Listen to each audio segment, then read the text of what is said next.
Papapapapapambré, olé. Ta-ta-ta-ta-ta-ta-tantrin, olé.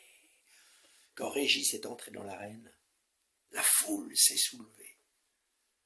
Il avait le soleil avec lui, le soleil en face, chaud. Et puis on a fait rentrer le taureau comme une boule noire au loin. Les chevaux sont arrivés, on a piqué l'animal pour l'énerver, l'affaiblir. On lui a collé des banderilles sur le dos. Et puis, tout le monde est parti. Et Régis s'est retrouvé seul au milieu de l'arène face à la bête. Cette bête énorme et noire s'est avancée. Tout doucement au début, puis elle a accéléré. Et elle a commencé à foncer vers Régis. Régis, il avait une trouille terrible. Il avait les jambes qui flageolaient. Et au dernier moment, il a réussi à s'esquiver et la bête est passée. Mais bientôt la bête s'est retournée et revenue pour le charger. Régis était sur le point de craquer, mais encore une fois, il a réussi à esquiver. La foule criait. Et puis une troisième fois, une quatrième fois, et au bout d'un moment, il sentait qu'il allait craquer. C'était fini. La bête était devant lui et le regardait avec ses grands yeux noirs. Régis l'a regardé intensément. Et dans les yeux du taureau, il a vu la mort qui le regardait. Et c'était comme si la mort lui parlait. Alors, t'as la trouille? T'as peur? T'as toujours eu peur. T'es vraiment un trouillard. Tu te souviens, cette fois où, gamin, t'avais eu peur de deux garçons des manèges qui t'avaient embêté, et t'es parti en courant. Tu te souviens de cette fois où un type t'avait lancé un défi, il t'avait dit sors dehors si t'es un homme, et puis tu t'étais dégonflé, t'étais resté dedans. Tu te souviens de cette fois où plein de gens discutaient et ils étaient tous d'accord sur une idée que tu ne partageais pas, et t'avais fini par aller dans leur sens pour ne pas les contrer. Tu te souviens, à chaque fois, t'as pas osé affronter l'adversité. T'as toujours été en recul, t'as toujours eu la pétoche. Les chocottes, le trouillomètre à 0. Tu vois là, je pourrais t'embrocher, a dit la mort. Ce serait facile. J'aurais juste à m'avancer et plan, je te cueillerais. Mais franchement, ça serait un peu facile. Moi, j'aimerais bien que tu fasses quelque chose de courageux, qui te rende digne que je te donne la mort. Alors, est-ce que tu as un souvenir qui te revient? Quelque chose que tu aurais fait? Régis a pensé à une fois. Une fois où ils étaient dans une équipe de travail et l'un d'entre eux avait été licencié et le travail devait reprendre comme si de rien n'était. Et lui, il avait trouvé ça injuste. Il était allé voir la patronne et il lui avait dit « Pourquoi notre ami est licencié ?» Et elle n'avait pas voulu répondre devant tout le monde. Il avait soutenu son regard et elle avait été très gênée. Et après, elle lui avait fait beaucoup d'ennuis. Mais il était content d'avoir imposé quelque chose. Dans ce petit moment, tout à coup, Régis s'est détendu. Il y a même une histoire qui lui est revenue, il ne sait pas d'où elle lui revenait. C'était l'histoire d'une femme qui était tombée d'une falaise. Elle s'était écrasée en bas, sur les rochers, dans le tumulte des vagues. Est-ce que quelqu'un l'avait poussée? Est-ce que c'était un accident? Est-ce que, en s'approchant tout près, elle avait été attirée par le gouffre? Personne ne le savait. Toujours est-il que dans cet endroit, plus personne ne venait pêcher. On disait que c'était le trou de la femme squelette. Une nuit, un pêcheur, qui s'était perdu dans la tempête, a atterri dans ce coin-là.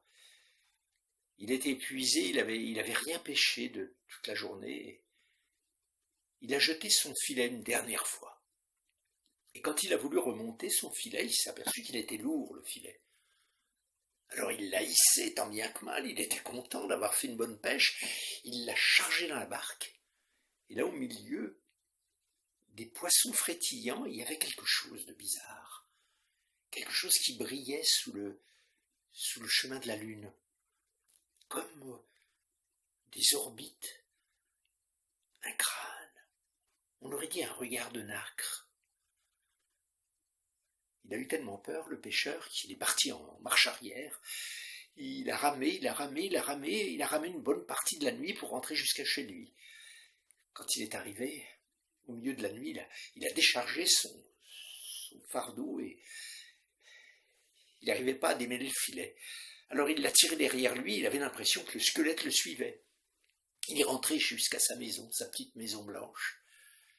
Il a ouvert la porte, il a jeté son filet derrière la porte, il a refermé, il s'est mis dans un coin et il n'a plus bougé. Et puis petit à petit, il a repris un peu des forces. Il s'est calmé, il a allumé une bougie et ça lui a fait du bien. Puis il a décroché un poisson séché au-dessus de sa tête et puis il l'a mangé et ça lui a fait du bien. Après, il s'est calmé. Il a pris son filet, puis il a commencé à le démêler. Du filet, il a sorti une main squelettique, puis bientôt un bras, puis une jambe, un crâne. Et petit à petit, il a désemmêlé son filet, et il a réussi à sortir le squelette d'une femme. Alors il l'a pris avec délicatesse, il l'a posé sur une natte, et pour pas qu'elle ait froid, il a mis une fourrure dessus. Il était tellement épuisé qu'il s'est mis dans un coin, il s'est enfilé dans une couverture, et il s'est endormi. Il a dormi profondément. Et pendant qu'il dormait, la femme squelette s'est réveillée. Elle s'est levée. Elle s'est approchée de lui. Elle s'est penchée au-dessus de lui. Elle l'a regardé. Comme si elle le regardait. Le pêcheur devait dormir et faire un rêve triste parce que des larmes énormes coulaient sur ses joues. Alors la femme squelette s'est approchée puis elle a léché les larmes. Et petit à petit, sa chair est revenue. Elle a léché une partie de la nuit et bientôt toute sa chair lui est revenue. Elle est devenue une femme en chair et en os. Et un sourire est apparu sur son visage.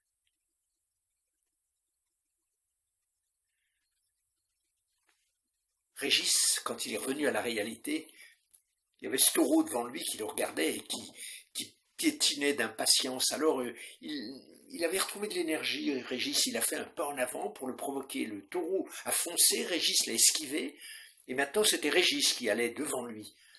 Il a essayé plusieurs fois et bientôt la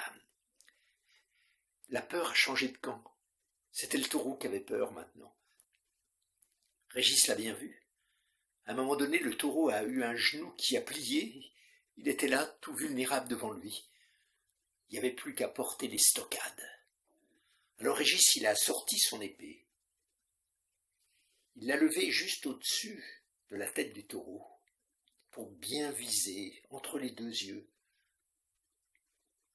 Et à ce moment-là, il a regardé le taureau. Il a vu dans ses yeux un regard d'enfant. Comme si, devant lui, l'enfant le questionnait, « Pourquoi tu veux faire ça ?» Et c'était tellement simple et naïf et vrai que Régis a remballé son épée. Et puis il est sorti de l'arène sous les hurlements du public, les insultes, les cris. Il est sorti de l'arène droit devant lui, sans faillir. Il est sorti de la corrida.